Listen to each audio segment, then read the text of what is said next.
today, and we'll have a great trunk or treat.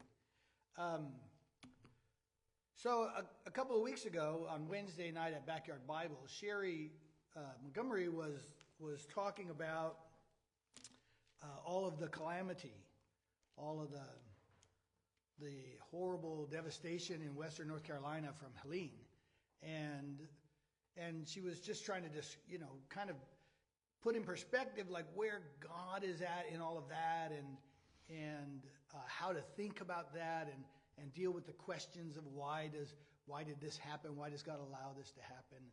And things of that nature. And these are not new questions, right? I mean, we've all either had to face those questions ourselves, or we've known people who were in those situations having to face those questions like, what's happening here, God, right? So at some point, she said, this is a really tough subject, and it's hard to talk to. It's hard to make sense of. Anybody ever feel that way? Hard to make sense of when calamity happens. And so she asked, she said, is there anybody else who can speak to this? And then at some point she asked me if I had any words, and I of course hadn't prepared anything, but I always have words. That's just me. You probably figured that out by now. I'll have a word or two.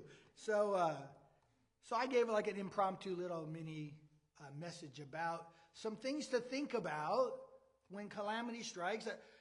There's no easy answer. There's nobody who has the magic answer that when somebody's going through tragedy or calamity, you can just say, oh, here's a word for you, and then all of it goes away. Does that exist? I mean, if it does, I haven't heard it. And some of the things we say, I think, are not helpful. Some of the things that I say some of the things people say when people are dealing with tragedy, I think it's often best we don't say anything at all. We're just there to listen and maybe hug or something, because words, even if they're true words, are often not helpful when somebody is being crushed by these circumstances and tragedy. But there are some words, and there are some things to think about. There are biblical principles. There are things that we can have in our minds, maybe to help us when in an appropriate time we can offer something about where's God in all of this. And so there are two sort of statements that I want to talk about today that I think are common enough. And some of what I say today, I said that night, that Wednesday night, but I just want to add to those thoughts. But the two statements that I want to sort of wrestle with and tug on and pull on, one of them is when we say, God has a plan for all this, which is similar to saying, everything happens for a reason. Have you heard these statements? So somebody's whole home washes away, maybe some of their loved ones, and we say to them, everything happens for a reason. I mean, that could be true, but how is that helpful? Like, can you give me a reason why all my loved ones and my properties just washed down a hill? Of course you can't. So, but we say it, and it's not like there's nothing biblical about it. There is, but I want to tug on that. So one of the statements is everything happens for a reason, or God has a reason for that. And the other one is the question we ask, why did God allow this? Why did God allow this to happen? Which is similar to where's God in all of this? And I get it. That's something we want to ask. It's a question that comes to our minds, and we want to ask it. And so I want to tug on that question. I want to wrestle with that and see how that really works out when we press it too far, when we're asking where's God in all this? Because at some level, when we're asking that question, we're sort of calling God onto the carpet. What we're really saying is, God, why did you allow this? Give me an answer. You answer to me. I mean, This is the problem we have to really think about. And the story of Job does this. The story of Job, I think, helps us think about this question, think about asking the question, the wisdom of asking the question, well, where's God in all this? And also, I think the story of Job helps us deal with God's plan, how we think about God's plan. And so those are two things that I want to just tug on and wrestle with today. And like I said, I'm not claiming to have some perfect understanding or answer of this, right? I'm just trying to sort of help wrestle with these statements and kind of ferret out from the Bible what is a biblical way of thinking about them. That's the best I can hope to accomplish here. So in the story of Job, so let's begin with the second one, actually, asking the question, well, where's God in all this? Why didn't God do something about this? Why did God allow this to happen to me? If you know the story of Job, and let me just kind of throw out what's going on.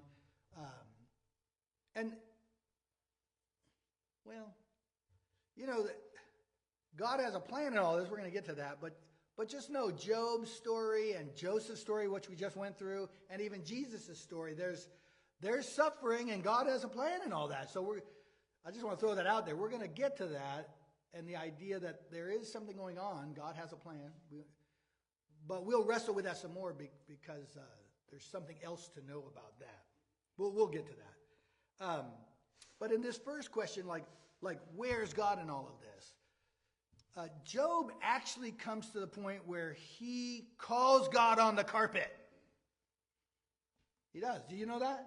He calls God on the carpet. Like, God, you have to answer for this. Because Job is presented as pretty much a righteous guy. He's a really good guy. He keeps the law. He does good for his neighbors. He's a good man, and he's blessed tremendously by God. And he has huge family, lots of children, and he's got lots of property, and he's got lots of cattle and lots of crops, and he's just blessed enormously. And then there's this sort of disagreement, this challenge to God that comes up in the cosmic sphere.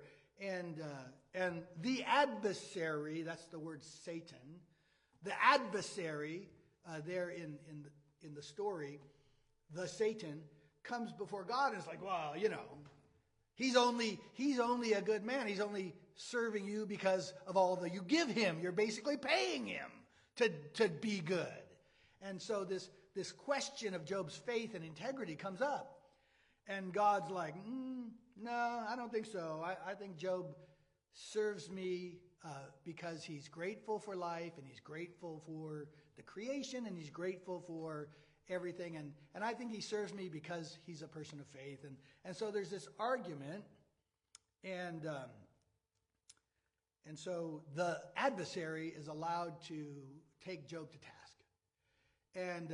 And Job loses everything, just about, right? His children, his property, his cattle, his wealth, even his health. And I want to pause there just to say, when we're looking at the story of Job, I think we can't read it without having sort of this judgment put on ourselves. Like, why do we serve God? Because this fits into this question about, when bad things happen. Why do we serve God? Is it just because of the blessings? Would we serve God if the blessings were removed? That's the question, one of the questions in Job. What about us? I think Job is a good place for us to say, am I just faithful to God while things are good? Or if everything was going badly, would I still be faithful? It's a good question. It's a good question to sit under and do some self-evaluation. So this is the question on Job's life, and so all this stuff goes bad. And then Job's friends decide to help him. Excuse me. What do? They say, well, certainly you must have done something wrong, Job. We know this. God is a just God, and so he blesses those who are good, and he curses those who are bad. So you must have done something wrong. This is all happening because you're a bad guy, and you need to repent. Now, hopefully, we don't have friends like that when we're going through calamity.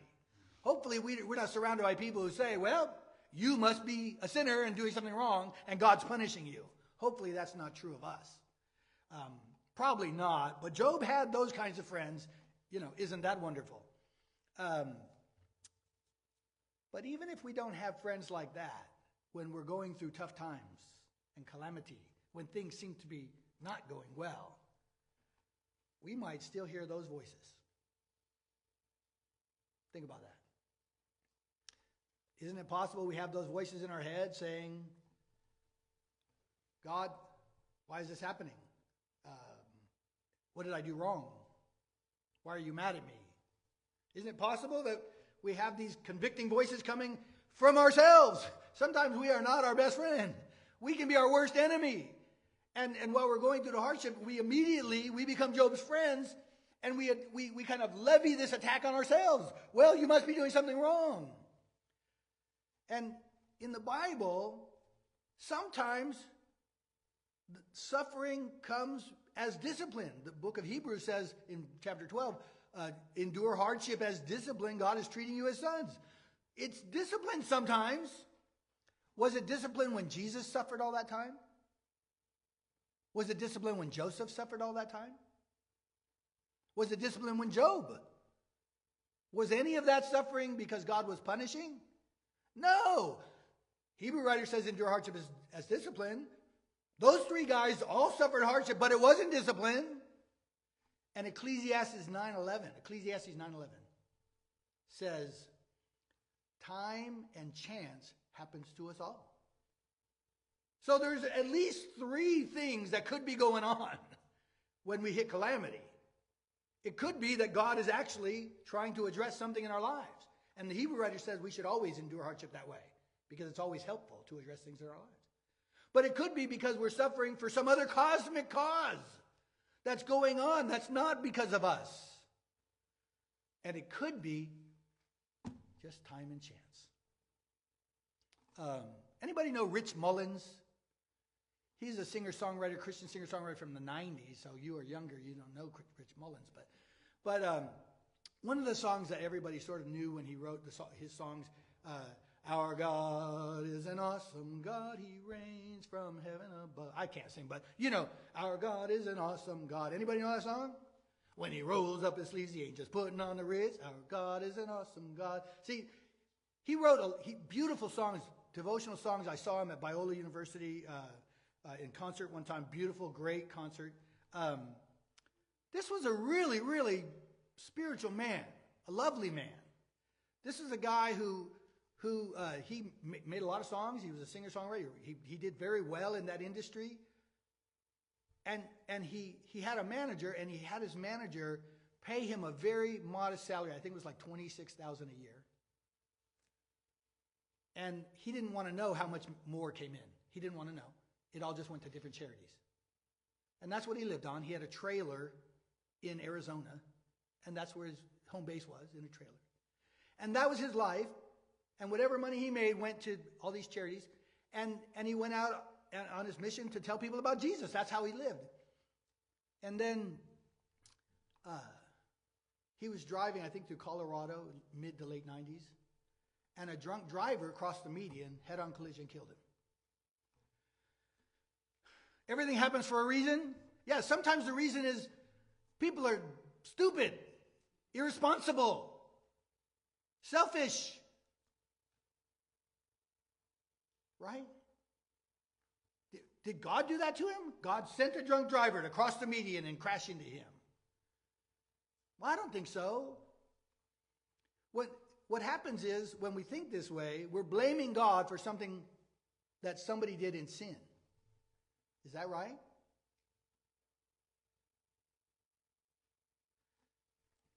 God, why did you let this happen? Where are you, God, during this calamity? Why did you let this happen? This is the question. The problem with the question, God can never win in that situation. I want you to stretch up, pull on this with me. God can never win when we ask this question, God, why didn't you stop this? Because if he stopped it, you wouldn't know about it. And you wouldn't give him thanks because you didn't know about it. How do you know what God has already stopped? God could have already stopped us from blowing ourselves up with thermonuclear war 100 times, and we give him no credit for it. Do we? It never happened, so why would we? You get what I'm saying?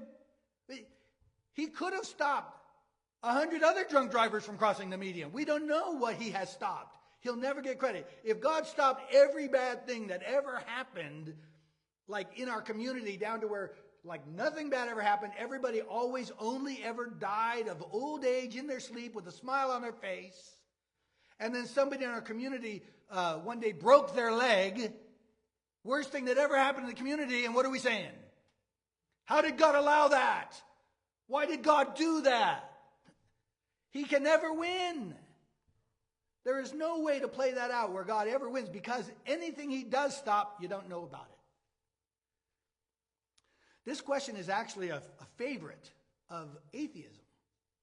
Atheism says if God is all good and if God is all powerful, then something like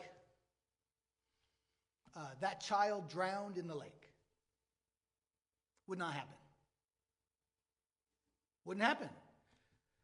If there was a lifeguard on duty, like let's say at the swimming pool, a lifeguard on duty, if somebody drowned while there's a lifeguard on duty, then the lifeguard either was not a good lifeguard or the lifeguard was not capable.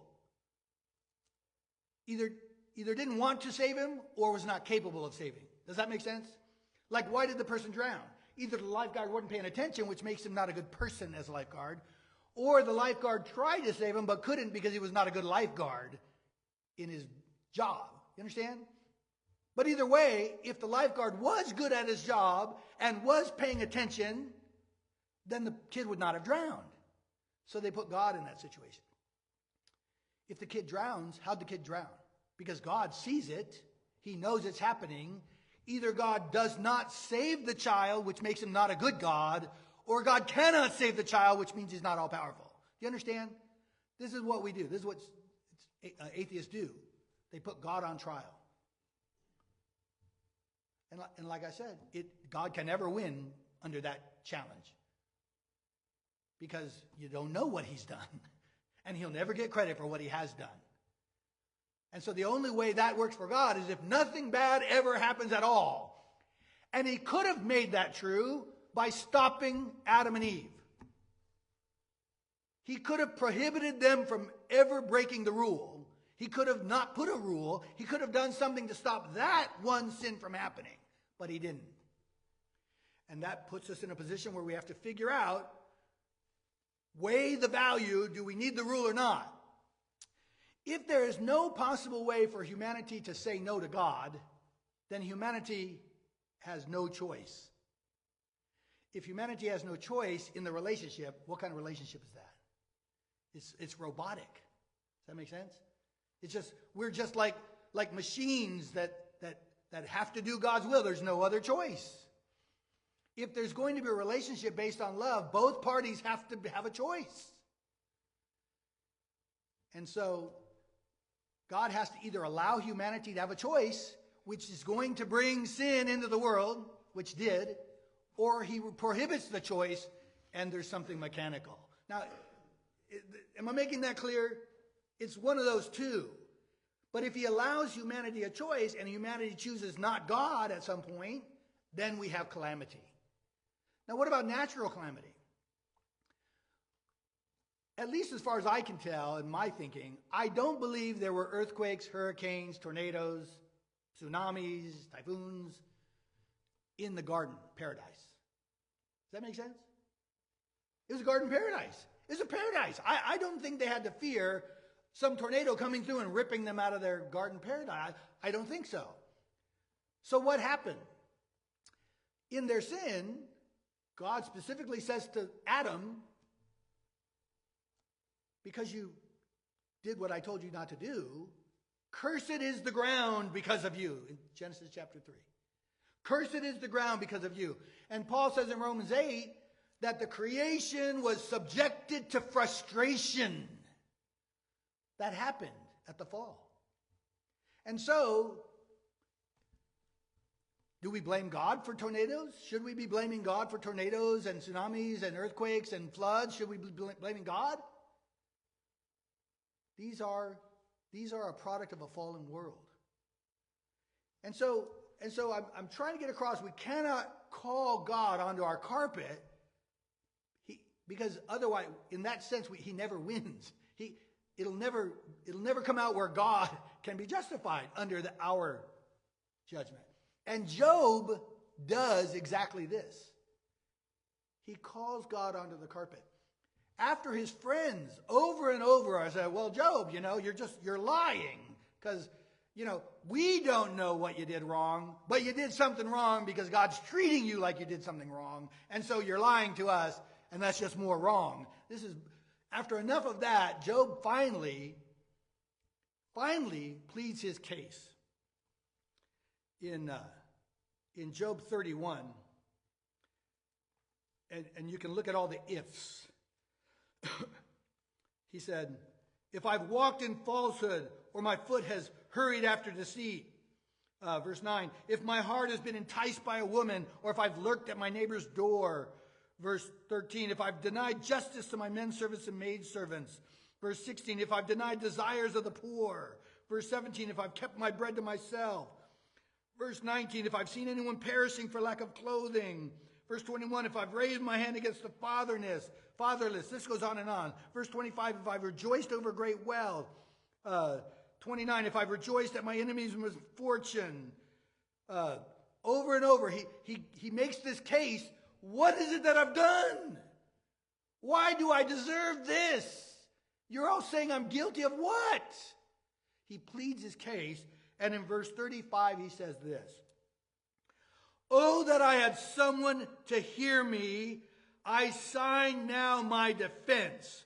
Let the Almighty answer me.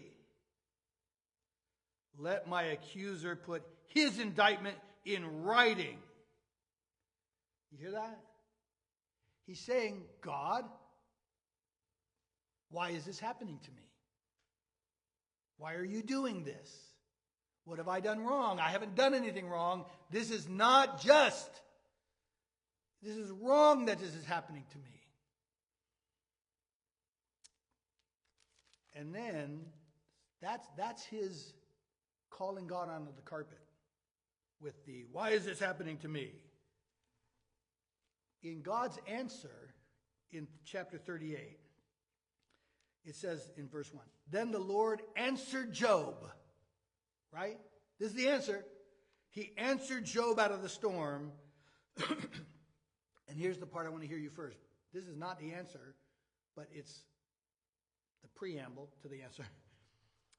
Who is this that darkens my counsel with words without knowledge? Let that sink in. What's the darkened counsel? What are the words without knowledge? Are they not the question Job is asking? God, why is this happening to me? You owe me an answer. How is that described? How is that line of questioning described? Darkened counsel. Words without knowledge. And then Job's response to God's answer. We didn't talk about God's answer yet. We're going to get to it. But Job's response to God's answer. Chapter 42, verse 1.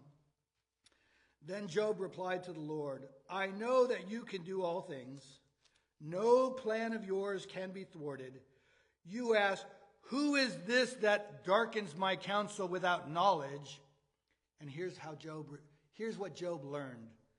Surely I spoke of things I did not understand, things too wonderful for me to know. You said, listen and I will speak. I will question you and you shall answer. And Job says, my ears had heard of you, but now my eyes have seen you. Therefore I despise myself and repent in dust and ashes. Not because he had done any of those wrong things, but because he had called God onto the carpet with the question, God, you prove to me why this is right. When calamity strikes, I want an answer. Those are words without wisdom. That's darkened counsel. And God's answer that he gives Job causes Job to see that and repent of that line of questioning. Does that make sense? So I say let's stay away from that one. It seems like the book of Job is telling us, stay away from that line of questioning. God, you have to give me an answer. Why is this okay? That's not where we should be dwelling. But God does give Job an answer. He does give Job an answer. And this is in our question, okay, God has a reason for everything, or there's a reason for everything, or it's part of God's plan. Okay, I want to tug on that for a moment. Because we already know that biblically that's true at least sometimes. I've mentioned it. Joseph went through all that suffering. We just did a series on that. Did God have a plan in all that suffering? Yeah. I mean, Joseph's life parallels Jesus' life in a lot of ways. So many ways it's just undeniable. And that was all part of God's plan. And Joseph had all that suffering. But that was part of the plan. He wasn't being punished. It was just part of God's plan. And in the end, Joseph acknowledges when his brothers say, oh, we were sorry, we shouldn't have done it. He says, well, you meant it for evil. That's true. But what else did he say? God meant it for good. God did have a plan. Did God have a plan in Jesus' life? Yeah. And Jesus had to go through all that suffering, but God had a plan, right? Did God have a plan in Job's life? Yes. We know there's this cosmic battle that God was working out. There was a plan. And Job had to suffer because of it. Not as punishment, but because of this cosmic plan. But here's something we have to see. You and I, when we read the story of Job, we see the cosmic story. We see that there's a battle and that God is proving Job is a good servant. We see the adversary attacking Job. We see God allowing him to bring this pain and suffering. We see all of that. Does Job? No. Job doesn't know that's happening. And more than that, when God answers Job, Job questions God. When God answers him, I think we need to acknowledge that God does not say, let me tell you about the cosmic battle. Let me tell you the plan. That's not what God says. That's not the answer. That is not God's answer to help Job deal with calamity. Let me tell you about God's plan. We know there's a plan. We can see it. We see the plan in Jesus. We see it in Joseph. We see it in Job. We know there's a plan. We can see it. But it's not God's answer to Job. Is that important to acknowledge? God's going to give an answer for how to deal with calamity. And it's not, let me explain to you the plan. That's not it. Here's God's answer to Job. In all Job's calamity, without knowing anything about this cosmic battle, without knowing anything about the plan, God's answer to Job in all this suffering he's been through is right here in chapter 38. After he says, who is this who darkens my counsel with words without wisdom? He says, brace yourself like a man. I'm going to question you, and you shall answer me. Did anybody see the movie Rudy a long time ago? Anybody see Rudy? Yeah?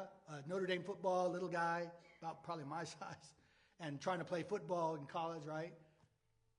You remember when he goes, his life is just not going the way he thought it would, and he's really struggling, and he wants to know what God is planning and all that. And he goes to the priest, and he says, you know, I'm trying to understand what all this, and I need help and all this stuff. And you remember what the priest says to him?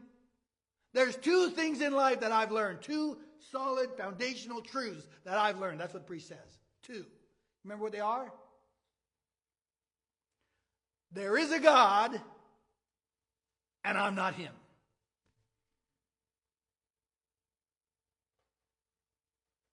That's the answer. That's God's answer to Job.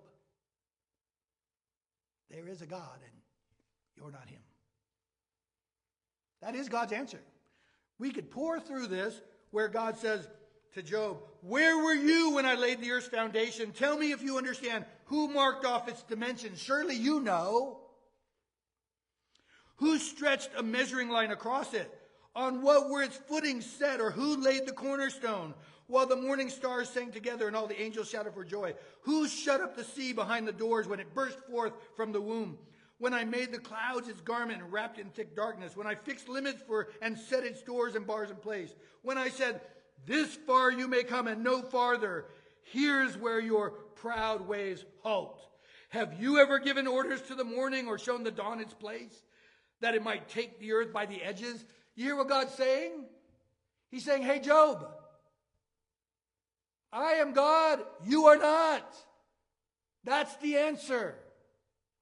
And throughout this entire discourse, God's answer to Job, that is all Job ever gets.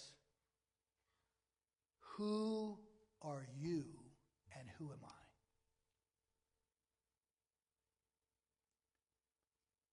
That's the answer God believes is the best answer. That's the place God wants us to be when going through calamity. Resting in the assurance that God is God and I am not. That is not an easy thing for us control freaks. That is not an easy thing for us who want to understand everything and give me a reason for everything, and it has to fit my judgment. But in the book of Job, that's called foolishness. That's not wisdom. That's darkened counsel when we set ourselves up above God and we presume to judge him. When calamity strikes, the best thing we can do, the best answer the Bible has to give, and the entire book of Job is trying to help us see this. The best place we can be is to understand God is God. He knows what's going on. He has designed it all. And we can rest in that knowledge. Are some people going to have calamity? Yeah. Jesus did. Job did. Joseph did. Are some people going to have calamity? Yeah. And why is that happening? I don't know. It may be because God has a cosmic plan. It may be because of sin and discipline. It may be because things are just going awry. People around us are a mess, and they're messing everything up for us. We don't know. We should endure everything as hard. We should endure all hardship as discipline. Everything as, okay, what can I learn about me and myself and my relationship with God out of this? That's a wise place to be. I think that's why the Hebrew writer says it. But should we be judging ourselves or others? No.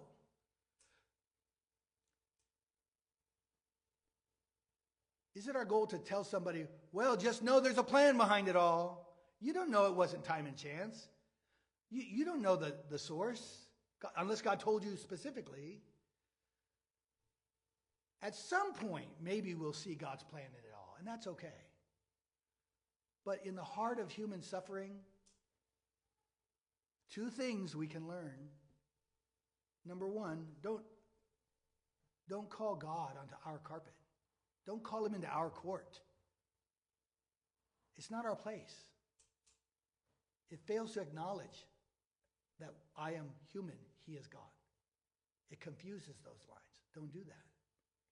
And secondly, rest in peace in the knowledge he is God, and he's got it. However it works out. Now, the story of Job works out nicely in that, he's restored all this stuff. I don't know how I'm still grieving over my other kids, right, when they all got wiped out. So I got new kids, and that's beautiful, but I don't know how we think about, well, there was a whole bunch of other kids, where are they at? I don't think we're supposed to get caught up in those details, but we do see God blesses Job. In the end, God blesses Job. And I think there is a hope for us in that we can know, even through the storms, even through the tough times, if we'll just hang on tight, that we will find blessing even through the storms.